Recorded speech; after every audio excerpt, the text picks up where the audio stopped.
જય કુખાર મેડીમાં જેવું કર્મ કરો તેવું ફળ મળે તે વાત ઉપર કુખાર મેડીમાં શું પ્રવચન આપ્યું આપણે ભાગ 1 માં જોશું. જય કુખાર મેડીમાં. આજે તો ભુવાઓ ફરી ફરી ફરી ફરી ફરી ફરી ફરી અને આયા છે. કોઈએ કીધું કે આ જગ્યાએ જબરી માતા છે, આ જગ્યાએ જબરો ભુવો છે, તો બધી જગ્યાએ બધા કોકના કહેવાથી બધી જગ્યાએ રવિવાર ભર્યા, દોણા જોડાયા, પાઠો નખાયા, મૂળા જોડા બોધ્યા અને જાત જાતનું વિધિઓ કરી, બધું કર્યા, બધા કરીને આયા છે. હું જાણું છું, પણ જો મારા સાનિધ્યમાં આયા હોય ને તો મારી કૃપા જોતી હોય ને અને જે સુખની આશા લઈને આવ્યો ને એ આશા પૂરી કરવી હોય ને તો તમારે મારી ભક્તિ કરવી પડશે. એટલે ભક્તિ એટલે કે મારી આરતી ઉતારવાની જરૂર નહીં, મારા દીવા કરવાની જરૂર નહીં, મારી અગરબત્તી કરવાની જરૂર નહીં. હું માતા જે પ્રવચનમાં જે શીખવાડું, જે ભાવ આપું ને એ ભાવ તમારા જીવનમાં થોડો ઘણો અમલ કરી જોજો, એ મારી ભક્તિ જ રહેશે. જેમ કે હું સોલંકી પેઢીની માતા છું, ક્યારેય મારા ભાવિક ભક્તોના ઘેર હક નહીં કરું કે મને બેહાડો, મને મંદિર આલો, મને દીવો આલો, મને હુકડી આલો, ક્યારેય નહીં કહું. કેમ કે હું સોલંકી પેઢીની માતા છું. મારી વસ્તી મને પૂજે છે ને, મારો દીકરો મને મોને છે ને, મારી ભક્તિ કરે છે ને, એમાં મને માતાને ખૂબ હરખ ને પ્રસન્નતા છે. મારે કોઈની પ્રસન્નતા, કોઈની ભક્તિની જરૂર પડે નહીં. પણ કે તમે ફરી ફરીને આવ્યા છો, આશા લઈને આવ્યા છો, મારા સાનિધ્યમાં જો તમારી આશાઓ પૂરી કરવી હોય ને તો મારી વાતનું પાલન કરવું. હું તમને તપસ્યા કરવાનું નહીં શીખવાડું, હું તમને જબરી કષ્ટી વેઠવાનું નહીં શીખવાડું કે દીકરાઓ ચપ્પલ ના પહેરતા, દીકરાઓ આ ના કરતા, દીકરાઓ દાઢી ના કરાવતા, કોઈ બાધા નહીં આલું. હું ઉપવાસે નહીં આલું કે દીકરાઓ આટલા ઉપવાસ કરજો, આટલી તમારે માતાના નામથી ભૂખ્યા રહેજો. મારા સાનિધ્યમાં કોઈ એવી વિધિ નહીં બતાવું કે જે મારા ભાવિક ભક્તોને તકલીફ પડે, પીડા થાય એવી કોઈ વિધિ નહીં બતાવું. ના આર્થિક ના માનસિક કોઈ એવી પીડા થાય એવી વિધિ ક્યારેય નહીં બતાવું. અને મારા જે જૂના ભાવિક ભક્તો આવે છે ને એમને પૂછી લેજો, ક્યારેય મેં એવી વિધિ નહીં બતાવી કે કોઈ ભાવિક ભક્તને કદાચ 5000 રૂપિયાનો ખર્ચો થયો હોય. એ આ વાતનો મારા જૂના ભક્તોનો અનુભવ છે કે મારી તારીખ કોઈ એવી વિધિ નહીં કે આમાં કદાચ 2000 રૂપિયા ખર્ચો થતો હોય. મારું તો ખાલી એક જ મારી કદાચ વિધિ એક હશે, કોઈ વ્યવહાર કરવાનું માતા હું શીખવાડીશ તમારા ઘેર, તમારા બાપ દાદાના, તમારા પૂર્વજોના, તમારી શિકોતરના. તો ખાલી છે ને ચપટી નિવેદ જ હશે, એની કિંમત ખાલી 20 રૂપિયા થાય મારા મેલડીના રાવ.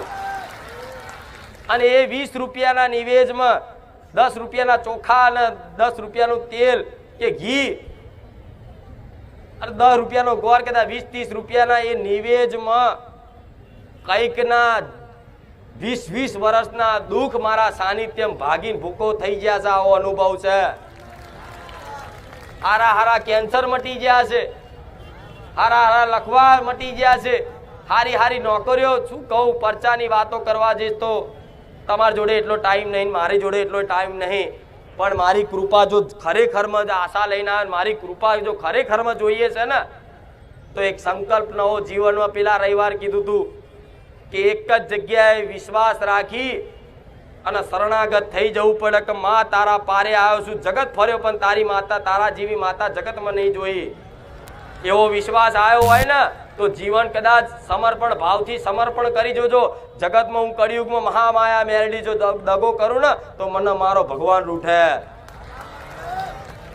દગો દેવમાં ના આવે, દગો માતામાં ના આવે, ચારે ના આવે. કદાચ વિશ્વાસ રાખ્યો હોય ને એની એન્ડ ઘડીએ અંત ઘડીએ એનો વિશ્વાસ ના તૂટવા દો. એ મેરડી માતા છું. પણ એવો વિશ્વાસ દરેક ભાવિક ભક્તોને કરવો પડે. બધા જાત જાતના ભુવાઓ, આજે પેલો ભુવો, પંદર પેલો ભુવો, આ રવિવાર પેલો ભુવો, આ રવિવાર પેલા ગામનો ભુવો, એમ કરી રવિવારે આજ તો ભુવાઓ બદલે માતાઓ બદલે. ચોથી તમારું ભલું થાય ગોડા, ચોથી થાય. કોઈ વ્યક્તિ એવું તો કે હું 25 ભુવા ફર્યો ને મારું સારું થઈ ગયું. પણ સારું ખાલી 25 ભુવા ફરવાથી ના થાય. ખાલી એક જગ્યાએ વિશ્વાસ ઓંધરો રાખી અને એના શરણમાં ખાલી 2 વર્ષ રાહ જોઈ લીધી હોય ને તો કોઈ પણ માતા છે ને થોડા સુખના અજવાળા તો બતાવ જ. પણ બધાને તાત્કાલિક જ સુખ લઈ લેવું છે. અઠવાડિયા, હવા મહિના, 3 મહિના સુખી થઈ જવું છે કે માં ચોકથી ધાડ માર પૈસા આવી જાય. માં ચોકથી એવો લાય અહીંથી, માં અહીંથી તારા પારે આવ્યો છું, માં પૈસાની બહુ તકલીફ છે, માં અહીંથી ઘેર જવું, માં ચોક રસ્તામાંથી થેલો બેલો મળી જાય સારું. આવી ભાવનાઓ રાખે. જેટલાય ભાવિક ભક્તો આ તમારી આત્માને પૂછજો કે અહીંથી નીકળું છું કે ખુખાર મેળડી જો મને થેલો મળી જાય કરોડ રૂપિયાનો તો તારું શું કહું.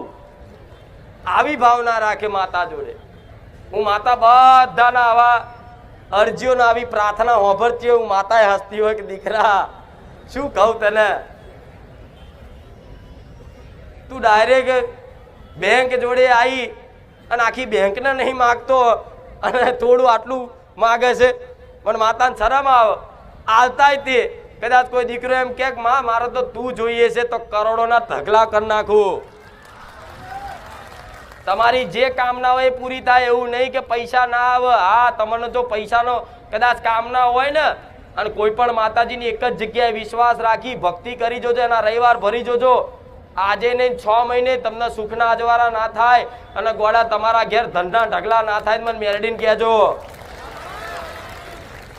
પણ હું એ શીખવાડીશ કે પૈસાથી દુઃખ મટતું, પૈસાથી દુઃખનો અંત. તમે જે પૈસાની માંગણી કરો છો ને એવા પૈસા વાળા એ લાઈનમાં ઉભા રહેશે. એટલે તમારે તોથી નક્કી કરી લેવાનું કે માં પૈસાથી સુખ નહીં, તારા સાનિધ્યમાં આવીને જોયું અમારી જરૂરિયાત હશે, અમારી આવશ્યકતા હશે ને એટલું માં આપજે. બસ માં અમારે વધુનું જોતું. આ જે સાચો ભક્ત હોય ને જે આવી પ્રાર્થના કરે ને એના મારા જેવી માતા છે ને હાથે કરી ના લગ લે દીકરા વાપર વાપર. પણ એ દીકરો ચારે રાજી ના થાય ને તેના ભર્યા ભંડાર કરી નાખું. પણ આજ તો કામ થઈ ગયું એટલે માતા કોણ શું પાછું દુઃખ પડે એટલે કે માડી દુઃખી થયો એટલે આવ્યો. આ દુઃખ પડ્યું એટલે માતા હોભરી છે. નકન જવાની તો ચરબી ના ભર્યા રહેતા. માતા બાતા ના હોય. આ તો બધું ધતિંગ કહેવાય, આ બધું નાટક, આ તો બધી અંધશ્રદ્ધા. એને પછી એ અંધશ્રદ્ધા કહેવા વાળા થોડા ઘણા 10 વર્ષો ન્યાકર્યા ને એટલે એને તે ચોક દોણા નખાવા જવું પડ્યું મજબૂરીમાં. તારે એને એવું ભાન આવ્યું ખારું આજથી 10 વર્ષ પહેલા જો જાગી ગયો હોત ને માં, 10 વર્ષ પહેલા તારા જેવી મને માતા મળી ગયો હોત ને માં, તો આજ મારો બેડો પાર થઈ ગયો હોત, મારો ઉદ્ધાર થઈ ગયો હોત. આજ કઈક ભાવિક ભક્તોના અંદર પ્રશ્ન થતો હશે કે માં થોડી 5 વર્ષ પહેલા મળી જાય હોત મારી થોડા 10 વર્ષ પહેલા અમને મળી જાય હોત તો મારી આ જે 10 વર્ષમાં જે અમે ગુના કર્યા, જે પાપ કર્યા ને માં એ તારા ભરોસે અને તારા વિશ્વાસે આવા પાપ ના આવા ગુના ના થાત, આજ અમે સુખી થઈ ગયા હોત માં. પણ ભલે ગમે તેવા તમારા દુઃખનું મુખ્ય કારણ શું? તમારું કરેલું કર્મ. જેણે જેવું કર્મ કર્યું છે એ કર્મ અનુસાર સુખ અને દુઃખ દરેકના જીવનમાં આવવાના. એટલે તમારે એવું નહીં માનવું કે હું એકલો દુઃખી છું. ભગવાનનો બનાવેલો વિધાન છે, ભગવાનનો બનાવેલો નિયમ છે કે જે જેવું કર્મ કરે છે, જે જેવું કાર્ય કરશે એ કાર્ય અનુસાર, એ કર્મ અનુસાર એને એવું ફળ પ્રાપ્ત થશે. જો તમે પુણ્ય કર્યા હશો ને તો તમને સુખ મળશે અને તમે જો પાપ કર્યા હશો ને તો તમને દુઃખ મળશે. તો તમે તો પાપ અને પુણ્ય બે ભેગા કર્યા છે તો ઘડીક સુખ અને ઘડીક દુઃખ તમારા જીવનમાં આવતું જતું રહેવાનું ને. સંસાર પરિવર્તનશીલ છે. સંસારનું ચક્ર ચાલુ રહે ને એવી રીતે સુખ દુઃખ કોઈનું કાયમ રહેતું. આજ દુઃખી છો ને તો ચિંતા ના કરતા ગોડા સમયની રાહ જોજો, ધીરજની દોર પકડી રાખજો, મારી ચુંદડીનો છેડો જાળી રાખજો. હું માતા એવું કહું છું આજે દુઃખ છે ને તો કાલે સુખ આવશે ને આવશે. તમે કશું જ નહીં કરો ને, કદાચ કશું જ નહીં કરો ને, અમથા બેહી રહેશો ને સમયની રાહ જોઈને તોય આવશે. પણ મારા જેવી માતાના પારે સહારે કદાચ એના વિશ્વાસે રાહ જોતા હોય માં કાલે સુખનો સૂરજ દેખાય, માં કાલે સુખનો સૂરજ દેખાય, એમ કરતા કરતા 2-3 વર્ષ નીકળી જાય અને એ 2-3 વર્ષ પછી નીકળી જાય તમને સુખ આવે ને તો સુધી દુઃખમાં તો મેં તમારી આ મેમરી, તમારું આ મન એટલું બધું બુદ્ધિશાળી, એટલું બધું જ્ઞાન ભરી દીધું હોય ને કે હવે તમારું જીવન ચમનું જીવવું ને એ તમને ખબર પડી જાય. પડે કે નહીં? પહેલા જે ગલતીઓ થઈ હોય ને એ ગલતીઓ ફરી થાય. એટલે ભગવાનના દુઃખ આલે છે ને તો શિક્ષા માટે, કે માણસો ભોન કરાવવા ખાતર કે તમે મનુષ્ય છે, તમે મનુષ્યનું ધર્મ નિભાવો, તમે તમારા મનુષ્યનું કર્મ નિભાવો. આવું ભોન કરાવવા માટે મારા ભગવાને આવો નિયમ વિધાન બનાવ્યું છે કે જે જેવું કર્મ કરશે એને એવું ફળ મળશે. તો તમે અત્યાર સુધી કદાચ ખોટું કોણ એવું કહે છે કે નહીં કર્યું? તમારી અંતર આત્મામાં પૂછો કે મેં જીવનમાં કેટલા પાપ કર્યા છે. તરત તમારી આત્મામાંથી હું મેલેડી જવાબ આલીશ કે દીકરા તે આવા આવા ગુના આવા આવા પાપ કર્યા છે. પણ એ વ્યક્તિ જો અંદરનો અવાજ હોંભરી લે કે હા માં સાચી વાત છે, મેં આવા પાપ આવા ગુના કર્યા માં, મેં આ વાત કોઈ નહીં કીધી, હું એકલો જ જાણું છું, બીજું જાણત માં તું જાણત, ત્રીજું જાણત મારો રોમ જાણે. તમારી વાત મારા જેવી માતા જ જાણતી હોય કે તમે જીવનમાં કેટલા ખોટા કર્મ કર્યા. બહારથી ભલે તમે ગમે તેવા સજ્જન માણસ થઈ અને ચોલ્લો બોલો લગાવી અને ભગત થઈને ફરતા હોય ને, પણ અંદરથી તો હું મારા જેવી માતા જોવો કે તે જીવનમાં કેટલા ખોટા કર્મો કર્યા છે. એટલે તમને એવું લાગે કે આરું માતાજી વાત સાચી છે, અમે અમારા જીવનમાં આવા બધા બહુ ખોટા કર્મ કર્યા છે. પણ ભગવાન છે ને એટલો નિર્દય નહીં, માતા એટલી નિર્દય નહીં. ગુનો કદાચ તમે કોઈ પણ ગુનો કર્યો હોય અને પોલીસ સ્ટેશનમાં લઈ જાય અને પોલીસ સ્ટેશનમાં લઈ જાય ને પોલીસ વાળા એમ કે બોલ ચોરી કરી હતી, તો કે ના તો દંડા પડે. ચોરી કરી હતી કે ના દંડા પડે. અને માણસ જો ગુનેગાર કબૂલ કરી લે કે હા સાહેબ મેં ચોરી કરી હતી, તોથી જ મારવાનું બંધ થઈ જાય. તો આજે જે તે ગુના કર્યા, જે તે મારે કહેવાની જરૂર નહીં કે તમે કેવા કેવા ગુના કર્યા, પાપ શું છે પુણ્ય શું છે મારે કહેવાની જરૂર નહીં. તમે બધા અંદરથી હોશિયાર છો, કોના પાપ કહેવાય કોના પુણ્ય કહેવાય બધાને ખબર પડે. તમે જે બી આ ગલતીઓ કરી હોય ને એ મારા જેવી માતાના પારે અને તમારી કુળદેવીના શરણમાં મૂકી જોજો કે માં આ ગલતીઓ થઈ ને હવે આવી ગલતીઓ ક્યારેય નહીં થાય. માં માફ કરી દે, માં એક વખત તો ભગવાને માફ કરે, માં તું મારી કુળની માતા છે, એક વખત તું માફ કરી દે. તમારી માં જો હાચી નાભીથી કદાચ આવી પ્રાર્થના નીકળી ને તો તમારી માં એ બધાય પાપ ધોઈ નાખશે.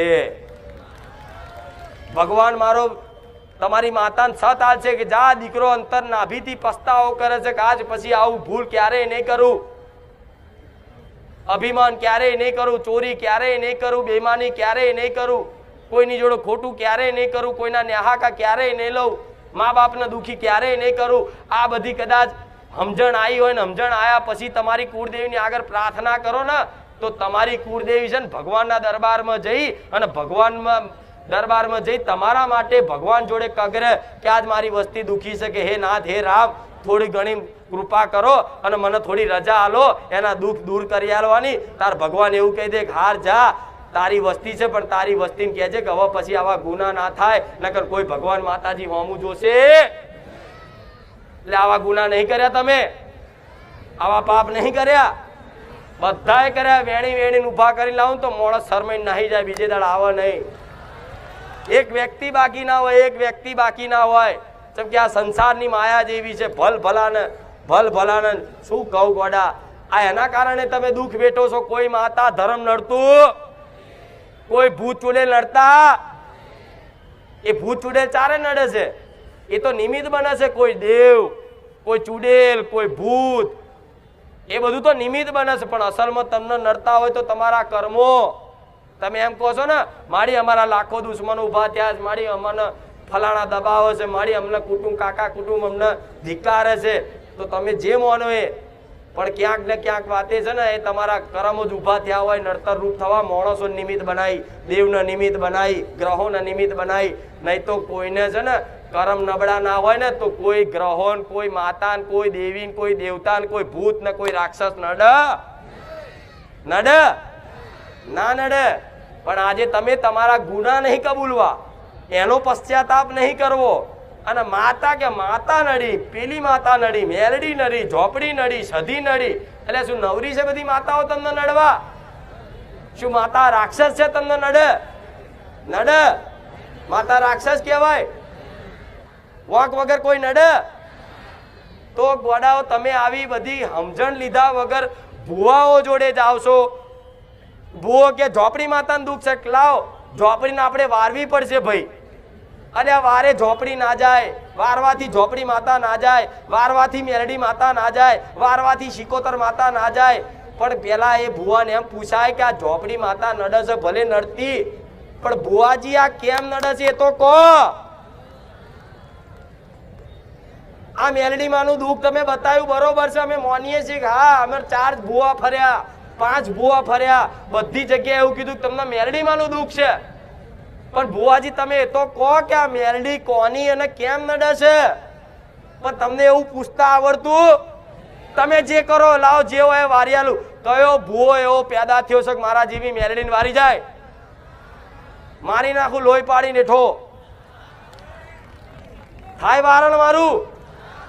અરે મારી મેલડીની તો વાત બરોબર, તમારી ઘેર નોની અમથી 12 શિકોતર હોય એની ભુવાની ઓકાત નહીં કે એને વારીને 4 રસ્તે મૂકી આવા. પણ તમે કોઈ પૂછતા કે ભુવાજી આ શેનું છે, આ મેલડીમાં નડે બરોબર છે, તો કેમ નડે છે એ તો કહો. તો ભુવો છે ને એની માતાનો કદાચ સાચો ભગત હોય અને ભુવાને તમારા પ્રત્યે સ્વાર્થ ના હોય ને, તો એની માતા એના અસલ રસ્તો બતાવે કે કહી દે એને કે એને એના બાપ દાદાની આ ફલાણા ડોહાની કોઈ લાયેલી મશાણી મેલડી હતી અને 12 મહિને એને વ્યવહાર આવતા અને એને બેહાડતા, બેહાડીને એને પૂજા કરી હતી, પણ એનો વડવો જતો રહ્યો અને આ વસ્તી આ મેલડી માતા નાખી દીધી, એટલે આ મેલડી માતા નડે છે. પણ આવું પૂછતા આવડતું? ડાયરેક્ટ કે વારણ કરો કે મૂળો બધો સારું થાય એવી રીત પેલા વાતને નક્કી કરવી પડે. ઘા મેલડીમાંનું દુઃખ હોય સાચું ભલે માનીએ છે, પણ આ કઈ મેલડીમાં એ તો કહો. તો એમ કે બહારની મેલડી કોઈની ન્યાય લેવા આવી છે, તો ન્યાય શેના માટેનો ન્યાય લેવા આવી છે? શું અમારા વડવાઓએ કે અમે કોઈની ગલતી કરી છે, અમે કોઈનું લઈ લીધું છે, અમે કોઈને લાફો માર્યો છે? બતાવો માતાજી, કૃપા કરો, એવા કાલાવાલા કરો ને તારે કદાચ કોઈ મારા જેવી માતા તમને સાચો માર્ગ બતાવે. પણ આ તો આવીને અમે આવીને ઊભા થશે, મારી જે દેખાતું હોય કહી દો. એટલે મને તો આખું તારું પિક્ચર દેખાય છે, કહી દઉં? કહી દઉં? કહેવાય મારી તમને જે દેખાતું હોય કહો. હું તો કહું તું નહીં, તારું આખું પિક્ચર મને દેખાય. બોલ કહું જાહેરમાં?